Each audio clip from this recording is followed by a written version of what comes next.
kabila ng maulang panahon, ngayong Pasko, may ilan pa rin sa ating mga kapatid ang bumisita sa Luneta Park sa Maynila para makapag-bonding.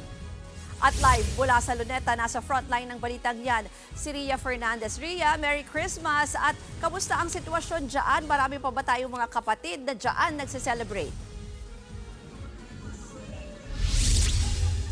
Ruth, dahil maulan nga yung maghapon, yung mga kababayan natin na plano sanang mag-picnic sa damuhan at ilalim ng puno dito sa Rizal Park ay naunsyame. Tila tradisyon pa man din ito ng mga namamasyal rito tuwing araw ng Pasko. Pero sa kabila niyan, Ruth, nakahanap pa rin sila ng mapagkakaabalahan dito. Sa Chinese Garden kung saan may silong, tumungo ang ilan. Kaya ang iba naglatag na rin at nagsalo-salo ng kanilang handa. Kahit papaano nakapaglaro rin ang mga kasama nilang mga bata. Sa labas naman, mayroon ding mga naglilibot. Hassle man ang ulan at bitbit nilang mga payong.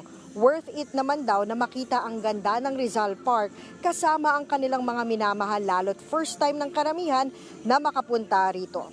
Ruth, heto nga ngayon ay tinakpan ko muli ang aking ulo dahil umaambon na naman. No? Mas kakaunti rin yung mga bumibisita ngayong araw ng Pasko dito sa Rizal Park kumpara kahapon. Pero mamayang gabi, bubuksang muli ng parke yung kanilang musical dancing fountain na talaga namang mag-e-enjoy yung ating mga bisita rito. Ruth? Naku, Ria, pag ganitong panahon din, talagang ito yung pagkakataon na kumita naman yung mga kapatid dating nagnenegosyo dyan. Kamusta ba sila? May mga tindahan ba na bukas? Ruth, meron ditong designated area para doon sa mga nagtsatsangge ngayong Christmas and holiday season. No? Pero napansin natin na may mga ilang establishment o stall na nagsara na dahil nga maulan. Yung iba naman ay umaasa sila na dadami pa yung tao dito pagsapit ng gabi kung saan sabi ko nga ang main attraction ay itong musical dancing fountain. So parang wait and see pa rin yung ilang mga negosyante natin dito. Ruth? Yan po ang Express Report ni Ria Fernandez. Mga kapatid, ako po si Ruth Cabal. Maging maalam at may pakialam sa mga may init at rumaratsadang balita sa Frontline Express.